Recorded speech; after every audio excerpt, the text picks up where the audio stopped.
Takes them a while to get going, but Liverpool beat Brentford 3-0 to go back into second place. Jules, this is the first game since 2017 in which neither Mo Salah nor Sadio Mane started for Jurgen Klopp's side. Yeah. And we kind of noticed, yeah? Yeah, you noticed it. And Brentford, okay, there's a heavy defeat that doesn't really reflect, I think, the way the whole game went, because they also had a couple of really good chances. Yeah, they had about 3% of the possession. But, they defended well and they played. Especially on the Minamino goal, you can't try to play from the back, and Norga never even checks his shoulders and see if there's anyone like Firmino behind him, and Firmino was so intelligent, almost hiding and then coming over him in front of him and taking the ball off him. But they had to win, they won, it's a clean sheet. You almost tick the games that you're not going to play without Mane and Salah and say, hope for the next one we do the same, and then they will eventually come back and this team will be so strong again. I think it's also very obvious that for Firmino to play in a front three with Jota, and he's maybe not where he wants to be, but equally Oxlade-Chamberlain, who had a good game, scored a nice but goal. He just plays the game so differently from the other ones. Of course. We were supposed to be talking about the North London derby as well today, Gab, but we're not, because Arsenal asked for a postponement that was granted, and Spurs aren't happy at all. No, they sent out a spiky, prickly official statement, and there's a lot of back and forth. Look, I go back to this clarity, transparency, right? And there's two ways you can do this. You either have very clear rules and say, these are the rules and there's no exceptions to it, or you do it on a common sense, case-by-case basis, which is how the Premier League does it. It's a bit like common law versus Roman law or Napoleonic law. However, if you're going to do it that way, and there are guidelines there, but they're just that, they're guidelines, they're not hard and fast rules. They evaluate everything on a case-by-case basis. Then you have to issue a statement and explain. Tell me, which Arsenal players weren't there? Which Arsenal players are self-isolating? Don't hide behind these stupid privacy laws. This is just dumb, right? Because otherwise, all you're doing is fueling more and more suspicion. The fact that they consider people under illness and you get a doctor's note. What, a doctor employed by the club? Oh, look, Mohamed not Nani because he wasn't there, but, Lokonga has the sniffles, right? Oh, maybe, all this stuff is so subjective. No. But that's not Arsenal's fault either. This is not their rule. This is the rule. No, I'm not saying that, but this is something the Premier League should do better. They're so good at so many things. On this point, I think they're creating a problem for themselves. No Cristiano Ronaldo, and Manchester United go 2 goals up against Aston Villa, but are pegged back to 2-2 after Philippe Coutinho comes on for his Villa debut. Yes, that's why they call him the Wizard. Ralf Ragnick says it felt like a defeat, Jules. Yeah, it looked like it. It did. Maybe the best performance under him, so in the first hour.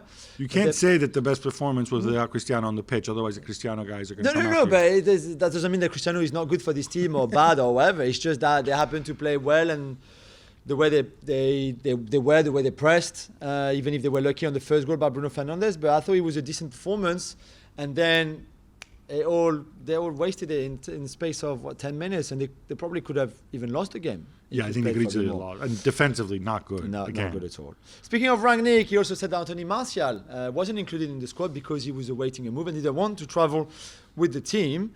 Martial then took to social media, Gab, to say that wasn't true. Well, you tell me. It's is strange. It true? He said no. He said he always wanted to go for United. I don't understand how one of these two is obviously lying. Yeah. Why even bring it up if you're Rangnick?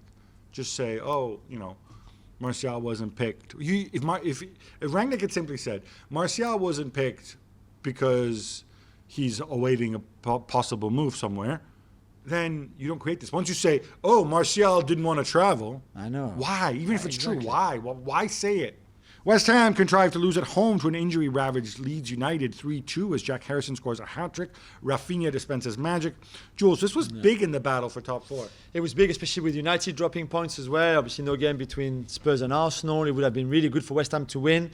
It was enough there. Defensively, they were terrible. They could have conceded more, and they were not efficient enough. Offensively, Jared Bowen could have had another 1 or 2 easily, especially right at the end to snatch a draw. I think Leeds deserved to win that game, but it's a big chance missed by West Ham. Happy days for Bielsa, a great game, very entertaining. Definitely, very nice game. Everton, meanwhile, have sacked Rafa Benitez after the defeat against Norwich. Gab, that's the right decision, right? I think so. There's obviously things that have broken down badly, but and look, I know Liverpool fans are laughing. Agent Rafa, blah blah blah. Look. You can't simply go and say, but there's all these bad players here. It takes time. DCL injured. When you're a manager there, you're there to provide value added. If you're one of the big name managers who paid a ton of money, he clearly hasn't been able to do that. There's a lot of turmoil. Obviously, Marcel Brand's also leaving. But he got rid of loads of people, head of medical, head of recruitment, head of scouting, head of everything, and then you sack him after 6 months. Don't let him don't give him all that freedom and control in a way. I can only conclude that on the football side, I know there's some smart people at the club who are working on the new stadium and so on, but on the football side, since Moshiri took over, I think it's 6 managers, 2 directors of football. Yeah. Everton fans deserve a little bit better than this. And stability, for sure. And obviously this also makes Carlo look good, because he did all right last season when he finished 10th. Thanks so much for watching ESPN on YouTube. And for more sports highlights and analysis, be sure to download the ESPN app. And for premium content and live streaming, subscribe to ESPN Plus.